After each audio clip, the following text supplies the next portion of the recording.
Ladies and gentlemen, welcome to the channel. Sometimes bringing out the best of an image is just converting it from color to black and white.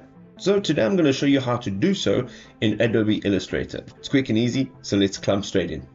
As you can see here, I've already duplicated the image that I would like to tune into black and white, and there's a few ways to do this, but this is by far, for me, in my use case, the easiest. So what we're going to do is, with our image over here, we're going to click on it, and we're going to go to opacity and click on opacity. Now this window will open up, and you're going to go down, and by default it'll be on normal. You're going to come all the way down, and you're going to change it to luminosity.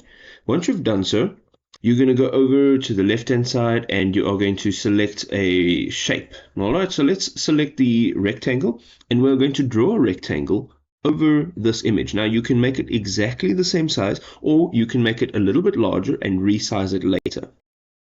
Alright, the next thing to do here on the right hand side is click on the color, and let's change it to black. Our next step is right clicking on the rectangle, going down to arrange, and we want to just move it behind our image.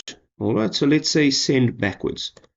And voila, now you can see that this image has been turned into black and white. Now, when you click on the actual image itself, you'll see the opacity. You can actually change the opacity value over here. So if you're bringing it down a little bit, you'll actually see that the image itself will have more of a grayscale.